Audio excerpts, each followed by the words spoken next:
Uh-oh. Sounds like somebody's got a case of the Mundus. 1 hour, 18 minutes to get home. Maybe we should get a beer on this side of town and wait it out. Yeah, let's do it. How long to get home now? It's 1 hour 5. Let's get another beer. We're never over here. Yeah, why not get one more? How long is it now? It's 48. You know, I don't want to cut it short. We're basically on vacation. Vacation, I was going to say the same thing. And we got to take in the culture. Yeah, I was going to say the same thing. Oh my God, mind meld. Shots? Let's do a shot. Tequila and diamonds of culture. What's traffic at now? It's all clear, bud. We've had 5 drinks. Why don't we have a couple of beers while we sober up and then make a decision? It's a good idea. Then we'll make a decision once we're fully sober. You're smart. You should be business more. Reason I can't sleep, number 2141. If you sit and stare at a pile of sticks, people will think you're weird. But if you light them on fire, it looks normal. So being a Latino watching the final World Cup be Spain versus Argentina kind of feels like family matters. Like Spain is our stepdad, Argentina is the cousin we don't like. And Spain being our stepdad is like, we have feelings about it, right? Unresolved resentment. I mean, he came into our lives and he just started changing things, forcing his ways upon us. And that was severely uncomfortable, but we wouldn't be the people we are today if it wasn't for him. And it's like, I don't want to admit that, but it's true. And Argentina being the cousin we don't like, it's like, yeah, man, he sucks. He has hit all of us, all of the cousins. He has smacked each and every single one of us, and every time we smacked him back, he started crying hard. And everybody believed that for some reason, he was justified. It's really frustrating because they don't see behind the scenes. They don't see that we saw him play Xbox and say the N-word and mean it. Like, we know he's an evil little monster. So it's like, I guess I want to watch my stepdad spank my cousin? I guess? But if he can, right? Because, like, what if your cousin turns around and kicks him in the balls? He's done that a lot. What are you gonna do? What are we gonna do? Call him Papi? No! You see how this situation is uncomfortable? I'm not perfect. Sometimes I get the urge to ask people how they've made it this far. I'm just curious. They've had to cross so many streets, and they made it safely. They've had to have so many conversations in restaurants, grocery stores, doctor's offices, and not once has anyone taken the opportunity to beat their ass. Their mind rejects all understanding of common sense, logic, any and all communication skills, and yet they're standing in front of me today. That's incredible. With all the disrespect in the world, what a miracle. What a wonder. Scan's not looking good at all. This is my ACL. No, actually, it's your DOB right up here. Is that like a ligament that's bad? Or it's an everything that's bad. I understand. These scans are a little confusing. Let me zoom this in. Here is the main issue. Right there. Now, this part right here, the 1.9, that's still pretty good. There's a lot of guys out there with the 1.9, they're still crushing it. Here's where the problem starts. 8.5's no good. Anything 8.5 and below, so even some of the 9s, you know, like the 9 zeros, those are cocky little pieces of shit. They're gonna get there soon. But for now, 8.5's not looking great. What's so bad about 8.5? Like aesthetically, or the fact that it predates the internet? I would say my biggest downfall at my last job was that I made way too many D's nuts jokes. Someone would ask, hey Andrew, where's the meeting at 2 p.m.? And I would say, oh, it's in room 40. Room 40, room for D's nuts in your mouth. Hey Andrew, what are you being for Halloween? Oh, I'm going to be a mind goblin. What's a mind goblin? Mind goblin D's nuts for me. Hey Andrew, who put that meeting on the calendar? Oh, that was Wendy. We have a Wendy? Wendy's nuts hit your face. Hey guys, I think I need to take a sick day. I might have contracted ligma. What's ligma? Ligma balls. Not a D's nuts joke, but the same something. Okay, Andrew, we meant, what's your biggest weakness when it comes to working on a software development team? Oh, I would say that I have a good understanding of website cookies, but I don't really understand how to implement this new thing, candies. Candies? In entertainment news tonight, a beloved children's television host is reportedly recovering after years of addiction to the hokey pokey. Sources confirm the host has since turned himself around. That's what it's all about. You have such an annoying laugh. What is so goddamn funny that it causes you to create that sound? My God, woman, you sound like an overweight whale with throat cancer. Everybody hates you. I hate you. He hates you so much. Did you take my ginger ale? Did you do it? Did you take my ginger ale? Did you take it, Anna? We know you did. Oh, yeah, because I have a lot of things. No, I don't, Anna. I've got ginger ale. I had ginger ale, and then you drink it. You like to walk around and you steal a drink and then you go, this is a tasty drink. I do enjoy this. Ha ha ha. Oh wait, no, that's not how you sound. Did you take my ginger ale? How did you look at me like this when you laugh like that and you take his ginger ale and you go around marching from state to state in your little trotty car? Did you take my ginger ale? Hannah! You sit in your fucking tower and you look down on those beverages which aren't yours and you say, I will have that. Thank you muchly. Nobody else drinks it! I'm going to shove my finger into your eye. Do you know this? You bastard! Guys. I knew something weird was going on! This is all hypothetical, Hannah. Let me ask you something.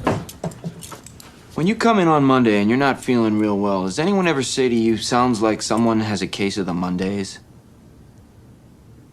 No. No, man. Shit, no, man. I believe you get your ass kicked saying something like that, man.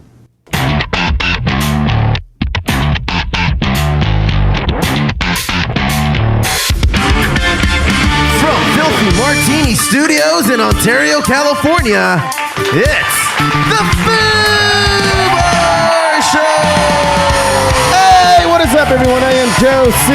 And I'm Steph. And thank you all so very much for listening into the Foos Show. Remember to follow, like, and comment on our socials as at Foos Show. That's FOO Bar Show. And listen at FOOBarshow.com or wherever you get your podcasts. Keep fooing it up like a bunch of foos. Ain't that right, Steph? Yes, that is correct. Steph, today's going to be a good one. You want to know why? Why? Because we've got Jurassic Park trivia. Yes. San Diego Comic-Con is about to turn the internet into a week-long spoiler minefield. Stephen King's Carrie is coming back to school, and we're talking to Jesse Gouldsberry he's the director of the VelociPastor II. Woo! And the producer and director of photography behind the original movie. So that's exciting. I'm very excited to talk to him about that because I love the VelociPastor. It was a great movie. You gotta see it. Yeah, if you haven't had a chance, definitely watch it. And looks like they're going to be touring with the sequel, but I guess there's no plans for it to come out on streaming yet. But when it does, you better believe we're going to talk about it. Oh, yeah. Yeah. But how you doing, Steph? Not too bad. The mosquitoes are out in full force. I was out in the yard yesterday, as you can tell. Yeah, and it's you don't do well with mosquito bites. They turn into like huge bumps. Yes, I am allergic to mosquito bites. Mm-hmm. Yes, I think it's called skeeter syndrome. I think we talked about this before. Yeah, it's like literally like a thing. It's just, when you're part of your body, I don't know, you can see in the video. It's kind of red on my elbow, but can't really see it in the video. It hurts a lot more than you think. Yeah. Just because it's red and swollen, and I just it drains me too, because I have multiple mosquito bites right now. And I put the heavy DEET bug spray. Yeah.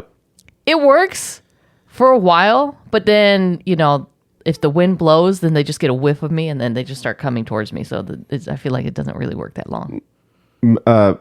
What are you putting out there that you think attracts them? I don't know. It's just my blood, I guess. Could be. Blood type? I don't know. I don't know. I'm not a mosquitoologist yet. Is it mosquitoologist? I think it's like a general term for bugs. Like an entomologist? Entomologist? Entomologist? ENT? I don't know. Listen. We'll circle back wish on that. I cared. Steph, I think I messed up my arm doing yard work. Yeah, it looks like you had that medial epicondylitis. Tell everybody what that might be. The inside of your elbow is swollen. Yeah. And my hand tingles. So there's that. I'll live. I just need to go see a doctor, I think. Yeah, you should probably get that checked out. Yeah, it sucks. But hey, I think we're starting to see a little bit of that light at the end of the tunnel here with the yard work. Oh my goodness! Yes. The infrastructure is just about done at this point. It's just us putting down the granite and the sod, and we're pretty much good to go. But it's been one of the It's been a lot. It's been a lot, man. Like, just to kind of give you an idea, the yard is like a 52 feet by 60 feet. And it's just a lot going on. It's a lot, yeah. I was in 90-degree weather digging trenches yesterday all day. Hell yeah. Yeah, but you were using the Easy Up. Yeah, it was still hot. Yeah, I guess it's still an oven out there. Yeah. Yes. Oh, anyway, circling back. It is an entomologist. Okay. Animals and bugs. I like mine better. Okay. Steph, I know that we have that interview with Jesse a little bit later on in the episode. Just like the last episode, we're going to forego the Here's What I Would Do segment in its stead. We're going to be doing that. And we're still going to be going through Geeking Out. And then, like you said earlier, we have a Jurassic Park trivia thing. Yes. R.I.P. Sam Neill. Yeah. And is that the reason we're doing it? Yeah, that's the reason we didn't talk about it last week, so... Yeah. All right. Yeah. R.I.P. Sam Neill. He was the best part of the movies. I think one of the best part of the movie of the first. He was. He's movie. The man of our childhood, right there. Yeah. All right. Well, you want to just get into Geeking Out? Yeah. All right. Let's go. Geeking Out! Geeking Out!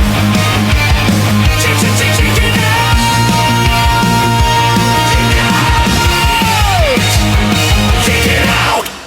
Well, we can't escape it for this week. We have to talk about it, even though we kind of mentioned it last week. But San Diego Comic-Con is upon us, and big franchises are returning, Steph. Yes, unfortunately, we are not able to make it in this year. We can't even take time away to do the outside Comic-Con. Yeah.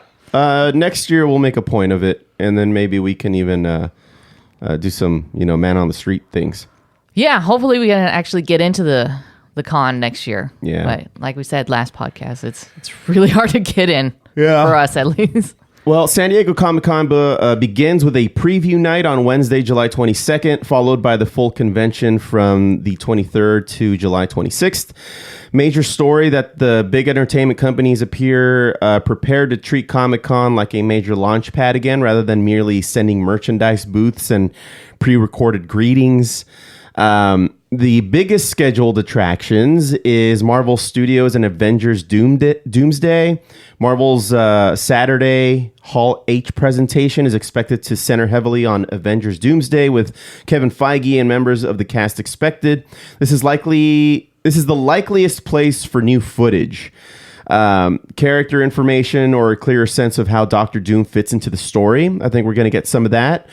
And then we're going to get Marvel's Wolverine, which is the video game that we discussed a few episodes ago. But PlayStation, remember that? Yeah. It looks so badass. I'm getting that for sure. That looks so badass. So PlayStation and Insomniac are holding Marvel's Wolverine Deep Cuts on Thursday at 11:15 a.m. in Hall H.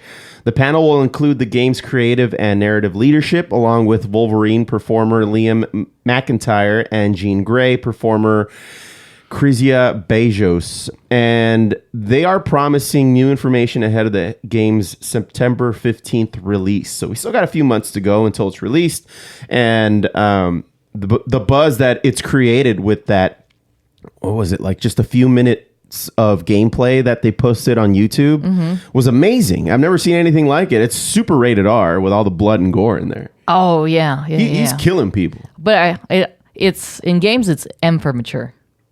Yeah, sure. Yeah. Okay. That's what it is. Yeah, it no, has you're a right. different rating system. Yeah, you're right. And then, of course, we love Marvel, but I think our hearts are always with DC. And DC has a presence there. DC has scheduled presentations covering its comics, animation, screen projects.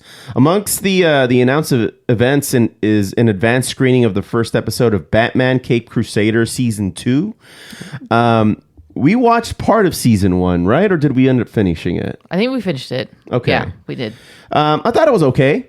It was fine. Yeah, it was fine. I don't know why they had to make Penguin a woman. That Change it up a little bit. Seems unnecessary. Talking point. Yeah, but what are you going to do? But anyway, they're going to be doing that, followed by a cast and crew discussion. Lanterns presentation is also among this week's anticipated DC attractions. So that's cool. I I haven't seen anything else when it comes to like the lanterns come out, any like big news. So hopefully they're able to provide that there. And then Guillermo del Toro and Pan's Labyrinth.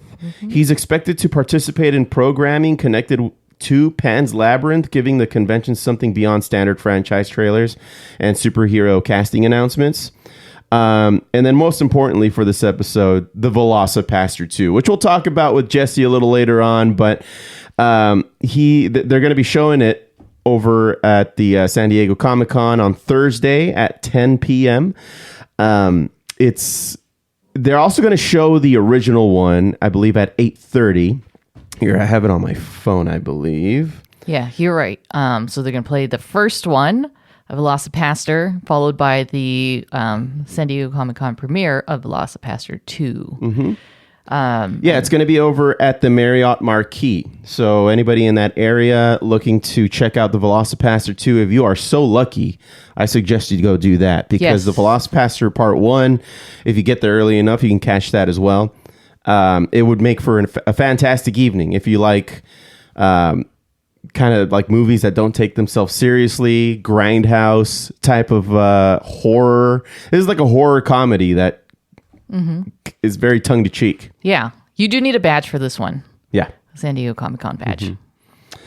And amongst other things, but I'm sure that once these things get announced and leaks get posted up on YouTube and other sites, we'll have way more to talk about when it comes to San Diego Comic-Con. Happens every year. We'll have some ideas of what we might be able to expect leading up to it, but then after that, it's just an explosion of content that comes out of there that we just have to mention. So, what do you got going on there, Steph? I just have a little Jurassic Park quiz that we can do a little bit later whenever you're ready. Okay. Well, the only other things that I had really was that Mike Flanagan is bringing back Carrie as a television series. Ooh. Carrie the movie? Yeah. So he's developing a new television adaptation of Stephen King's 1974 novel Carrie for Prime Video. Flanagan is serving as executive producer, bringing one of King's most frequently adapted stories into a longer television format. The basic story remains one of horror's most recognizable premises. Carrie White is an isolated teenager who is tormented at school, controlled by her fanatically religious mother, and gradually discovers that she possesses telekinetic abilities. The novel has already inspired the celebrated 1976 Brian De Palma movie, 2002 television adaptation, and the 2013 film starring Chloe Grace Moretz and other versions. So why another adaptation could be justified, I think, is that, well, the argument is in Flanagan's favor. His previous Stephen King adaptations, and he's done other stuff with Stephen King, particularly with Gerald's Game and Dr. Sleep, which I thought was amazing. Ooh, Dr. Sleep was amazing. It shows that he understands how to preserve King's emotional themes rather than treating the story solely as like supernatural thrillers. He doesn't really worry about putting his own spin into things. I think he respects the original content of it, and he tries to adapt as much as that as possible. And I know that when you turn something, especially like a book, into a series, you do notice that they end up stretching things a little bit more because they have to fill the time and things like that. So hopefully the screenplay isn't too far off from the source material, but I'm definitely going to try to watch that one. Yeah, I do love when they adapt Stephen King novels into shows. Just I feel like almost every Stephen King piece of work has been adapted to some kind of like visual media at this point. But so far, I haven't had like really a problem with any of them, and they're reiterations throughout the years. So I'm excited for that. Yeah, and were you ever a fan of American Horror Story, Steph? Yeah, Yeah, they're coming back. Yeah, season 13 is turning into a franchise reunion. So FX American Horror Story is reportedly returning on September 24th for its 13th season. The announced lineup brings back a large collection of franchise veterans, including Jessica Lange, Sarah Paulson, Evan Peters, Angela Bassett, Kathy Bates, Emma Roberts, Billie Lourd, and others. That's far more interesting. That's a far more interesting selling point than simply announcing another theme. Just having all these people come back, I just wonder what it's going to be about. Yeah, usually with every season, there is a different storyline. Yeah. But generally revolves around the same cast. They just change their roles, they change the setting, and revolves around some kind of horror theme, obviously. It's in the name. Yeah. But the reports have conflicted over whether Ariana Grande remains involved because of scheduling issues. So I would not state on that she's definitely appearing, unless, of course, FX is going to be clarifying that. Ariana Grande. I think she's immensely talented, but I'm worried about her health lately. Have you seen pictures of her? She's not looking too good. She's just so skinny. She's so skinny. I don't know if it seems like there's like a lot of pressure to be skinny also. Yeah, in the I think she's addressed like it. That's coming back. Yeah, I think she's addressed it. It's like mind your business kind of thing. I think is along the lines of what she said, and we will, but like can't help but just feel concerned. I don't really dive too far deep into like celebrity lives just because it's their lives. It's their lives. Yeah. But that's all I got. You got a Jurassic Park thing here, Steph. Yeah. So let's see. Now, which Jurassic Parks? Are you going to be covering all of them? No, we're gonna just focus on the original one. Okay, good. Because I couldn't tell you anything about like from part 3 to the most recent one. Even though we've seen them, they're just not memorable to me. Remember them? Yeah. So, okay, I guess I need a bell and a buzzer, right? Yes. Let me find them here. So this is supposed to be 10 questions. This one that I found does have a timer on it, so I have to read you the question and the answers really quick. Okay. Let's see if we can do this. Because historically, when I do the questioning, it's not great. We're about to find out. All right, Steph, go for it. Okay, let's load it up on the page here. Okay. Oh my God. Okay, start Jurassic Park quiz. What famous line does Dr. Ian Malcolm say about the park?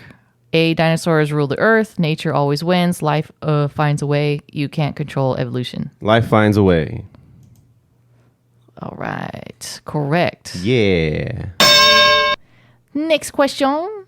What physical characteristic distinguishes the Diplosaurus in Jurassic Park from scientific reality?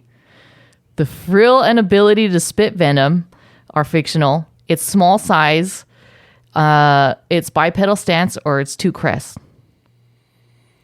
Ooh. I think it's the ability to spit.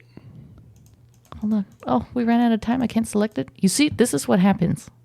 For fuck's sake, Steph. I know. Can you go back and then forward? It's going to restart the whole quiz. Well, then restart the quiz. Well, now it's just giving me a different question. It's been foobarred. Yes, I know. What is the name of the island where the dinosaur park is located? Cinco Muertes. Isle Nublar, Isle Muerta, Skull Island, Isle Sonora. Nubar, the first one. Correct. Yeah. Okay, what is the first dinosaur species that the visitors see upon arriving at Jurassic Park? Triceratops, Velociraptor, Brachiosaurus, Tyrannosaurus Rex. Triceratops. Wrong. It's a Brachiosaurus. That's right. When they're in the car still. When they're in the car. Yeah, I'm thinking of the big pile of shit. Yeah. Yeah. See, that is when you get shoulder deep. Okay, call back. Okay. What is the name of the rival company trying to steal the dinosaur embryos? GenCorp, Biosyn, Wayland Corp, Umbrella Corporation. Let's go with Wayland. Wayland? No. No? That's from Alien. That's right. I know that sounded familiar, but what is it? Biosyn. Biosyn. Okay. Fucking Newman. Okay. What phrase does John Hammond repeatedly use to justify the park's quality? Nothing can go wrong. State of the art. Spared no expense. The best money can buy. Spared no expense. You're correct. Next question. What does Ian Malcolm use to demonstrate chaos theory to Elise Sattler?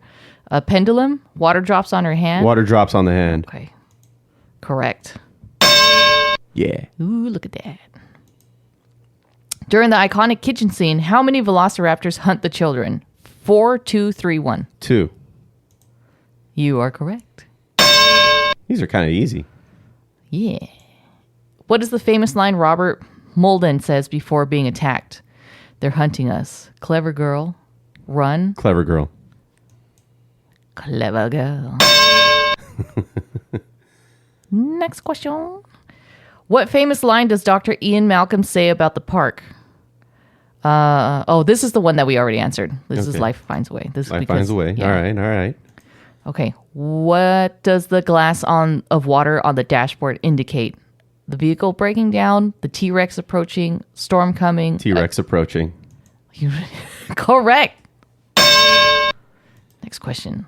What does the T-Rex's vision respond to, according to Dr. Grant's theory in the film? Movement? Movement, sound only, scent, heat Movement. signatures. Movement. You are correct. Okay, you got 2 more questions. Okay. Oh, wait. What? 8 out of 10. Oh. What the heck? Well, that was fun. Of course. Of course this was... I'm telling you, every time I do the question... Why do you... Okay. I think you know why. Well, based on the questions that you asked me, Steph, and the answers that we were able to tell, I think I only got 1 wrong. You got 2 wrong. Well, yeah, what was... Oh, that's right. The dinosaur that they first see, and then the name of the company that's trying to take Jurassic Park. That's correct. I still call that a win. What do you think? Yeah, I'll give it to you.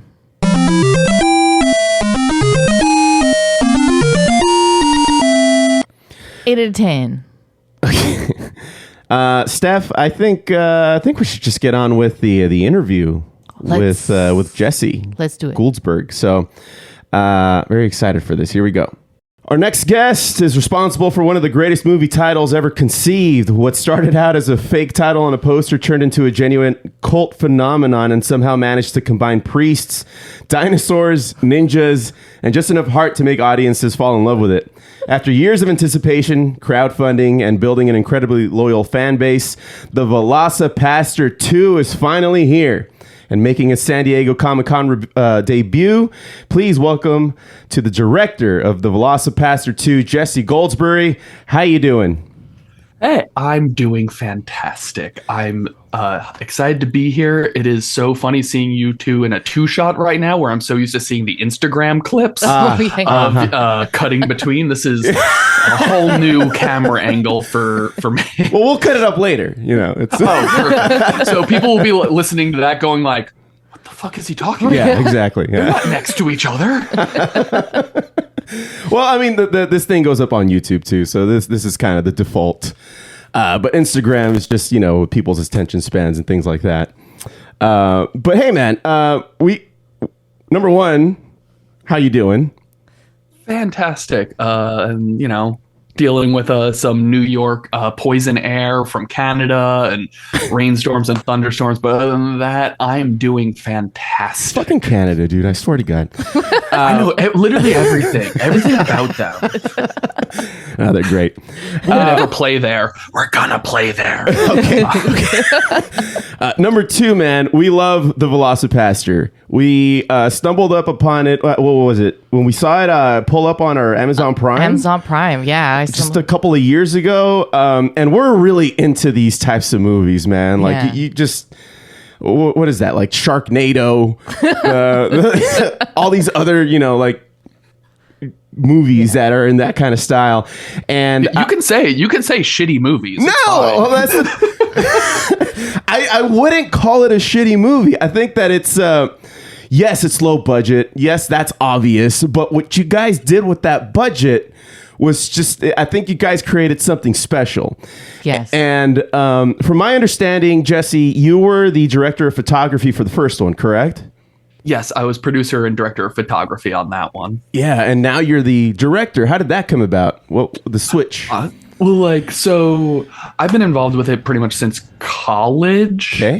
Because Brendan and I, we went to school together. We lived together. We did a lot of writing together and stuff like that. So when we started like really prepping the second one, we were getting it ready on there, and he was like, I think I want to focus more on like writing and like not doing so much of like the directing and on set stuff. Like he was kind of figuring out some of that. And we wrote the script together. And after like a couple of years of putting that together, I was like, well, I guess we need a director. Time to step on up and do it. And like now that has been the last 5 or so years of my life. Nice. So what I'm saying is never volunteer to be the director. Lesson learned, huh? So I love how this kind of, I guess you can say, started off as a joke. A movie title that maybe should have never worked. At what point did that joke become, wait, I actually think that we can make this?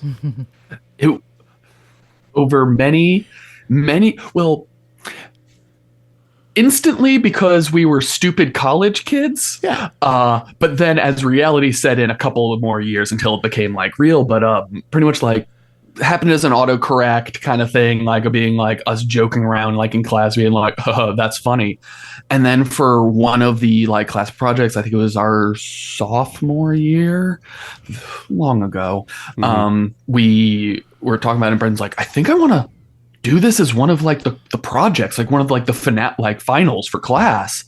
So we shot in 16 millimeter. We made a fake trailer. It's still up online. You can find it up there. And that was kind of like during the rise of like Grindhouse, like the Tarantino Rodriguez film, and like kind of Hobo with a Shotgun.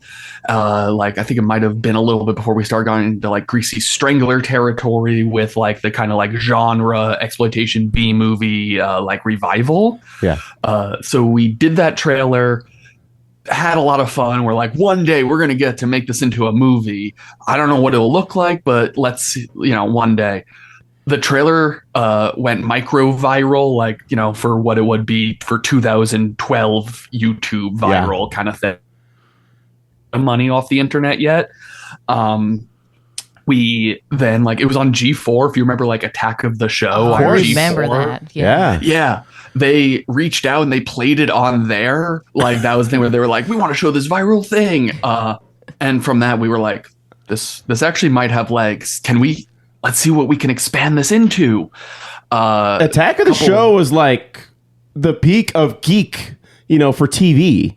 So it's not nothing. That's exciting. Yeah. Oh, it's one of those like weird things when I remember that happened. I'm like, yeah, teenage Jesse would have like shit himself in excitement the same way that 21-year-old Jesse shit himself in excitement. I mean, as long as you're shitting your pants in excitement, I think no matter how old you are, Oh, yeah. Like, just get ready for what's going to happen at Comic-Con. I brought extra pants for that one. But like from there, then we did a couple of failed crowdfunders, and like we were playing with different versions of the script. Like there was a whole draft of the first VelociPastor script that was like a serious movie. Okay. Was like, what if we take this like way too seriously? And I'm glad we didn't make that version. We'd be talking in a very different context. Yeah. Be more like a Neil Breen situation. But we played around with it, and then we got financing from a mysterious financier who I believe lives in Malaysia now. We have never met her in person. Wow. And from there, it's just kind of kept the ball rolling and bringing it out to the world. And now we're about to show people the second one. Yeah. And like I said earlier, my understanding is that the budget is much greater than the first one. Yes. Much is a crazy word. Okay. So the first one was 35,000. Yeah. This one was 200,000, which definitely is a huge increase. Yeah. If you think about what inflation would be between 2016 and when we filmed, I didn't think about that. It's the same thing. Pretty much. But like, yeah, our entire mentality was like, wow, we're going to get more money to make this. I hope that doesn't make it worse. But I assure you, we pushed every dollar so much like further that I think it's equivalent to money to what we could execute. Yeah, I mean, we just saw the trailer yesterday. It's all over YouTube. Of course, it's in our algorithm. We didn't even have to look for it. and you know, the movie trailer is great, but what really kind of what I got a kick out of was the narrator, the Australian accent narrator on both of them. What was that about? So that is a good friend, Brian Perry, who is a sound mixer. He was the production sound guy for the first film. He's from New York, maybe New Jersey. He's not Australian. He just does a really good impression. And like, while he's in the first movie, actually, one of the ninjas has an Australian accent and says something about like, okay, we're gonna go attack the dinosaur kind of thing. That's Brian. We thought he did a great job. We thought it was funny. So what a fun reoccurring trend to keep asking him to do his fake Australian accent for our trailers all these years later. I would have never thought he was an Australian. That makes it even more hilarious. I think that really hooked me with the trailer. I'm just like, the VelociPastor. What's going on? Oh, they got Butcher from The Boys? Yeah. God, Carl Urban is one of my favorite actors. Yeah. Gosh. Yeah. That's so that we love playing with accents and language in these movies. Yeah. So get ready to see a lot of that in the second one. Yeah. So one thing that I'm dying to ask, the VFX scene in the first one. I mean, yes, cost cutting, etc. But like, how did you finally land on that? Because that was one of the funniest things I've ever seen. It's so funny because the way that like people respond to that are either like that being like, that rules, that's so funny. However, when we're delivering it to like distribution places, the streaming platforms, all that kind of stuff, even when we were doing the festival run, we'd get a message back going, I think you sent us the wrong version. I think this is still a work print. And like, I'd have to respond being like, I assure you, this is the correct version. It was a placeholder thing. We were going to go film like a miniature, like we were going to do some like little gag for it. But it kept, every time we do a test screening, that would get like a huge laugh in the beginning, and that we'd realize like that's the defining moment. That's the moment where you realize you're either in or you're out for this movie. And it happens so early on. So yeah, like pretty much you're saying, are we doing this or not? You know, we give you a really good point to go like, okay, this is not for me, so I'm turning it off. Or you're like, I'm hooked. I'm in. Let's go. I'm going to watch this 100 times and like honestly bless both those people. No, I'm so happy you did that because that's been my selling point. When I talk to people about it, I was like, just watch the first few scenes. You'll know what I'm talking about. And then just stick around for the rest of the fun. It's awesome. I mean, there's a huge difference between making a movie that's accidentally bad and making one that's intentionally ridiculous, but still incredibly entertaining. How do you think you guys found that balance? It's really, really stressful and weirdly scary. Like, the way that we always look at it, and like the way that like Brent and I were talking about, like when we're deciding like what should, like even when we were making the plot for the second one, when we were writing it, there was the constant like, is this too much? Like, are we going too far? Like stuff like that. It's unfortunately like it's a real like, you know it when you see it kind of thing. Where like we'd be like, let's try this thing. Absolutely not. let's roll it back. We're not going to do Pope prom and Doug, attacks the Vatican. We're not doing that in this one. Maybe later down the road, but like it is. Yeah, I know when I see it, and at some point, I hope the sense doesn't fail us. I hope that was a preview for VelociPastor 3. At some point, I'll release the original beat board that Brendan and I wrote up for the second one, because there's like minor things that are the same, but so many things that we're like, if we ever get more money, like $400,000, maybe then we could build a Vatican. Yeah. We've had a few guests on the show that have been coming out with sequels to their work. Making a sequel to a cult classic like this, it seems almost harder than making the first movie, because now you think that people might have some expectations. Like, is that intimidating, liberating? It sounds like you have all the notes from my therapist, the things that I'm afraid of. It's insanely stressful, and like the way that we'd have to look at it is like not letting that stress and like fear like hold us back, and being like still just trying to push forward and make the movie that we want to see kind of thing. And like there'd be times like, I have no idea how the fans will react to this, and it's like, well, we didn't know how they'd react to the first one either, so like kind of like we're just trying to swing big with it. And like I said, we'll see which version of shitting myself I'll do at Comic-Con during that screening, and if people are laughing or if it's dead silent. Well, praying for a solid stool here. Yeah. That's the thing. If it's just, who knows, maybe I got that Burger King foot lettuce that's infected with parasites or whatever. Yeah, it's going around.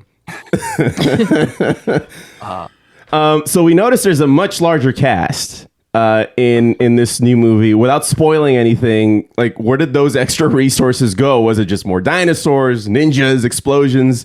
Did you intentionally keep some of the charming DIY spirit? Yes. The answer is yes. All of the above. It went to that's the thing, like we put money into like all the different things that we wanted to see more of, like, so more sets, but like even that, we're like, how can we go more ambitious? And like I said, without spoilers, like we have like a cave sequence where like they're going through like a cave, and I was talking to like Ashong at CU, our production designer and art department, being like, they're like, to build these caves, it's gonna be like $40,000 to like get just this set, and like we need to get these bricks and we need these molds and this, and I was like, no, brown paper. I want you to get 3 rolls of brown paper for $20, crumple it up and staple it to the wall. Yes. And she's like, oh, you want it to look like shit. And I'm like, yes. Now you're catching shittier. on. Like, that was always the direction, is like, do it shittier. Like the feeling of going to like a movie version of a community theater play. Yeah. That's awesome. So now that you're premiering the VelociPastor II at San Diego Comic-Con, which, by the way, you premiered at the New York Comic-Con last year, correct? We premiered the trailer at New York last year. Oh, okay. and we did our world premiere of VelociPastor II back in June in Prague. Oh, in the heart of Prague in Czechia, in a 14th century church, because why not? With our friends over at Kino Balt and Narubi Film Festival over there, they invited us out to be one of their headliners, and we ended up, what was going to be one showing turned into 5 because they kept selling out. Yeah. Nice. And like, we were like, there's nothing funnier than premiering the VelociPastor II in a church built in the 1300s all the way in Prague, because I don't know what else. There's nothing normal about these movies or the story behind them. If you ask me, it's a little ballsy, considering I understand it's rated X by an all jury of Christians, right? Oh yeah. Like, we had to gather so many Christians. Like, I hear the new Pope might like it, so we'll see. We might get to be able to change that rating, but no, it turns out over there they actually hate God. It rules. Like, someone even afterwards like came over and they were like, "Hey, do you have any fears? Like, over here we don't have religion, we don't care about that, but are you worried about like playing it in other places?" And I was like, Nah, in fact, I didn't know how anyone felt about it over here, so not really. Like, we don't try to punch down or anything like that. Yeah. And like, you'd be surprised how many actual clergies screen the movies.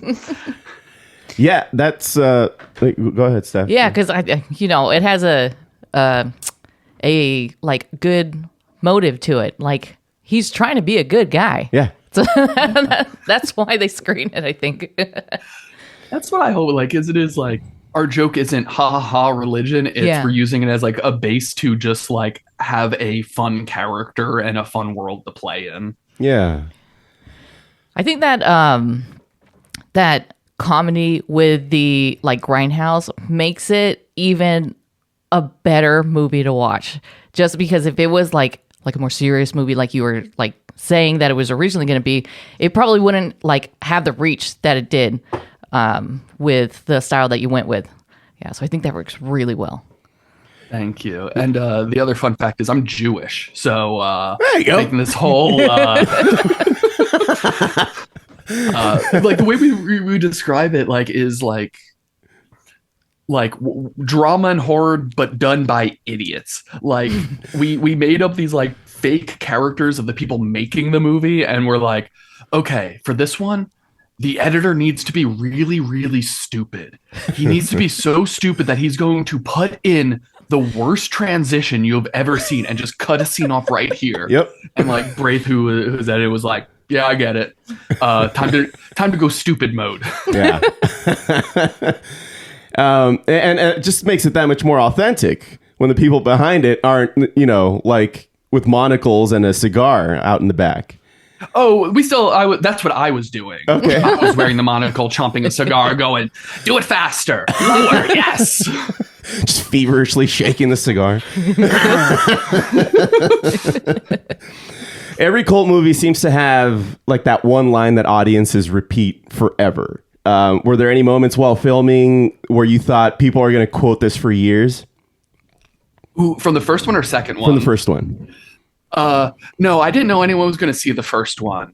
Like the fact that people quote it still, and like I'll still get people like saying like, "'Cause I'm swimming in bitches." I'm just like, this is insane. Like there was things that we'd be cracking up at, and like everything Fernando did as Frankie Mermaid, we were like dying behind the camera, being like anyone who sees this is gonna love this character. Yeah, and like it. Like, yeah, it's always so weird being like, I think people will quote this, and then having to like the voice in the back of your head being like, this is an indie film. You got to temper that expectation. For it to exceed all of that is still mind blowing. Also, the other thing I get people quoting is Doug's what? Yeah. Yes. Her all the time. I do it all the time. Oh, we had like, it was a bunch of like scouts out in the screening in Prague. They must have been like 15 to like 19, like in age, and they all wore suits to the premiere. They made like me and everyone else look like shit because they were so well dressed. They were like, can we like for the picture do dino claws, and can we say hungry, like, and I was just like, this is the first time someone has quoted that scene to me. Yeah. Like, it's always funny seeing what quotes people pull. Wow, you are having a thunderstorm out there. Yeah, it's that came through. Wow. Well, one thing I appreciate underneath all of that insanity is that the VelociPastor actually has a story structure. Like, I know that earlier you said that at one point one of the drafts was super serious. Like, did you approach it, or how did that morph into it? Do you think that serious version was necessary for you to bring it back to this end product? Oh, that's a great question. I haven't really considered much of that, but like, I think that every draft of like any script is always, and like thing is always informative to what the next one is, and definitely being like, oh, going like, even like when we were laying out and talking about like some like the mad serious one, it's like, where we're like it was pretty instantly we knew that direction wouldn't work, but that helped us then figure out like, oh, we can go mad silly and figure it out that way, and like finding the right balance of like playing it straight to let the intentional comedy come through. Mm-hmm. Okay. Yeah. Nice. Well, you've built a genuine cult franchise. Congratulations. I'm very excited to catch the sequel that's coming out. And tell people more about the premiere on Thursday in San Diego. Yeah, are y'all going to be at San Diego Comic-Con? I wish. Yeah. No, we're not going to be able to make it this year. Breaking my heart. Because you're Anaheim based, right? Ontario. Okay. Which is not far from Anaheim. I'd say maybe a half hour, give or take. Okay. Yeah. Word. But yeah, we're really excited. The past couple of years, we've played VelociPastor II at Comic-Con. Josh over there has invited us, and it's been like really fun to get to kind of like keep that one like going out in the world, and now to like bring the second one on Thursday, July 23rd at starting at 8:30. We're screening VelociPastor 1, and then at 10 p.m. screening VelociPastor 2. I'm gonna be there. We're gonna have a few of the different like cast and crew or come check it out because like it's Comic-Con. We're all trying to be around for that. Yeah. And like it's insanely exciting. Like I was going to Comic-Con as like a teenager. Like me and a bunch of friends would 9 of us cram into one hotel room that was like an hour walk from the convention center, just to go like wait in line, see like the Lost panel, and like getting to go see like I saw like District 9 and Inglourious Bastards like secret screenings at Comic-Con as a teen, and now to like go there as an adult with my own movie and show it as part of the convention is like, it's insanely surreal. It's like so cool, and I'm really excited to like watch it with like this room. Like I said, they loved it over like in Czechia. I can't wait to see what an American audience thinks of this film, and that will be kind of the kickoff to like our road show. Do you think it's necessary for somebody to watch the first one to enjoy the second one, or can you just be dropped right in?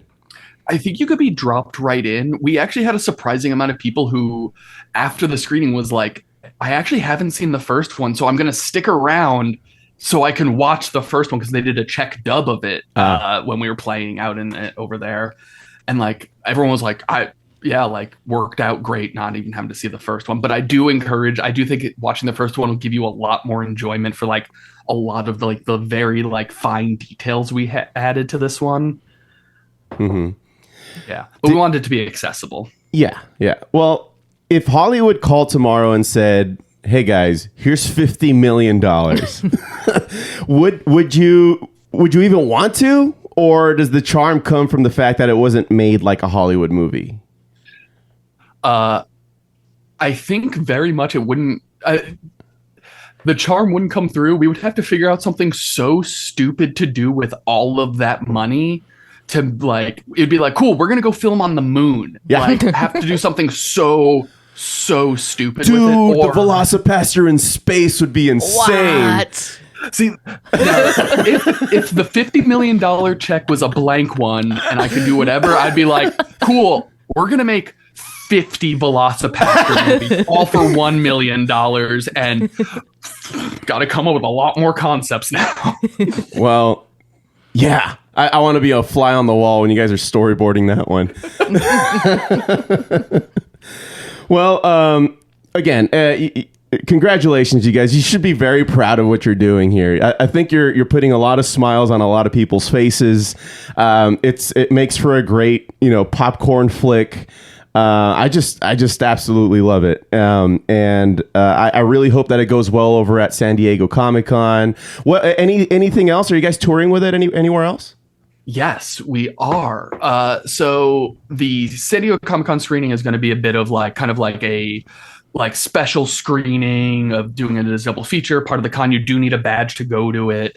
And after that, we threw out August, September, October. We're going to be announcing some of our roadshow dates. Mm-hmm. And we get so many messages of people asking us where can they how can they get to their theaters? And what I always tell them is ask your local theaters, tell your theaters that you want to see us there, have them invite us, make a connection, and we're trying to get it to as many cities and as many people as we can. That's the joy of it. I want to go to Wisconsin. I want to go to Boise. There's so many places I haven't been throughout America that I want finally, if I could bring the film there, it's an excuse to visit. Yeah, exactly. No, that'd be great. I was gonna say, let me know when you're in SoCal, but technically San Diego's SoCal. Yeah. Thursday. We are trying to come back to do like a proper screening throughout like the West Coast. Like a bunch of our crew is also from like the Bay, like up in San Francisco. Like a lot of them are from there and their families there. So we're trying to set that up. Obviously, we want to do LA. We're talking to a few people there, and we want to get this to as many people as we can. Any idea when we might be able to find this on Amazon Prime or any other streaming platform? Gosh, I wish I'd answer. That's going to come down to what our like distribution deal like ends up being, or if I do a crazy thing and just do it myself. That's what, like, we got the rights back to the first film back in last August, and now it's been like I've been managing the rights for that one for almost last year. It's now back up on YouTube. It's going to be up on Amazon soon. It's on like Apple, and it's coming back to Tubi, like getting that up. And like I've been doing all the physical like media myself, which by the way, our Blu-ray for the first film has such, if you love classic Blu-ray and DVD menus and Easter eggs, packed full of that. So it's like having that level of, you could find crazy stuff if you look hard enough on that Blu-ray, including an entire VHS rip of the film that's pan and scan 4x3. Nice. No one has found it yet. And like being able to have the rights back allows me to do those kind of things and to set up like fun screenings. So like playing with if we want to even go with the distribution place, or if like we just want to do it ourselves because we have more control over it. It's more fun, and we get to be like directly connected to like the fans and all of that. So that's the long answer for I don't know when it's going to be on streaming, but hopefully soon. Yeah, and man, so for anybody who's out there in San Diego this week, please pay them a visit. Is there an entry fee to get in to watch this? You need a Comic-Con badge to get into that one. So the whatever that fee would be. Yeah, and it's over at the Marriott Marquis. Yes. Okay. In Grand Ballroom 5 or something like that. Okay. Yeah. Nice, man. It's gonna be there. Should be a lot of fun. Like I said, like we'll be there. There might even be some special giveaways for people who go there. Some exclusive, swag. But I'm gonna reveal that a little closer to the thing of what it actually is. Have you guys considered doing like a comic book companion to this movie? I would love to. There's so cool. There is, like I said, if that $50 million check showed up, like honestly, there's a whole. I would love to also do like an animated series. Like the idea of doing an animated series that is done in the style of like, I'm not sure if you remember like Clutch Cargo or even like some of those like the Hanna-Barbera adventures. Like yes, that. Or go a completely crazy direction and do it like a 90s OVA like Wicked City, because I think that would be extra funny. Yeah, for sure. Well, man, this is great. We thank you so much for your time. This is going to go out on Monday, so please, we'll go ahead and share it and put clips up, and we'll try to hype this up as much as we can on our end, because it's just it just makes us so happy. I don't know how else to say.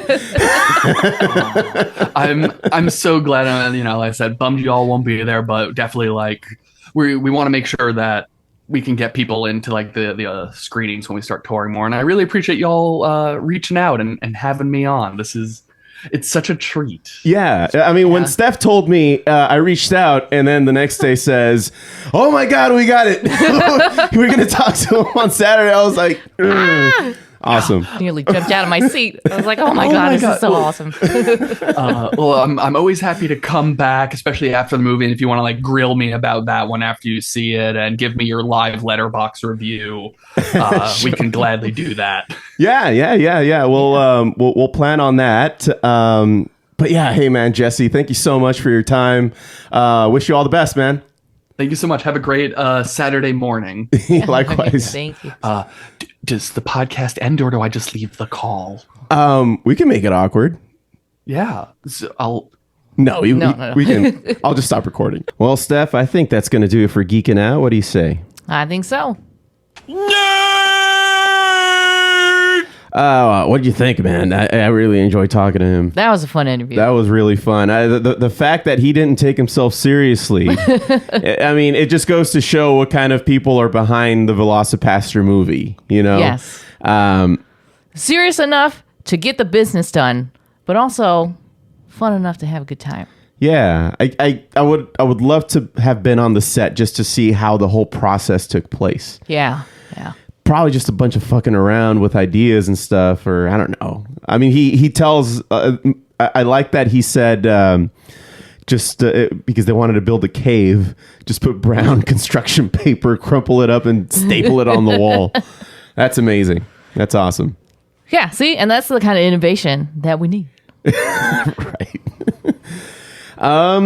Yeah, man, that's gonna do it for the show. I think we did 2 shows 2 weeks back to back. What do you think about that, Steph? We did it, guys. Oh my god. Yeah, and our schedules are still nuts, but like I said, we're trying to, whenever we can, we'll put out an episode, and just stay with us, man. Just stay with us. It's gonna get better. It's gonna get better. We're in the 400s now. There's no going back.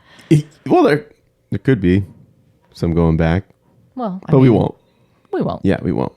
All right. Well, hey, everybody. Thank you so much for listening into the Foo Bar Show. Remember to follow, like, and comment on our socials as at Foo Bar Show. That's FOO Bar Show. And listen at FOOBarshow.com or wherever you get your podcasts. And we'll fill it up like a couple of foos. I've been Josie. Now Steph. Signing off saying, don't be a dick.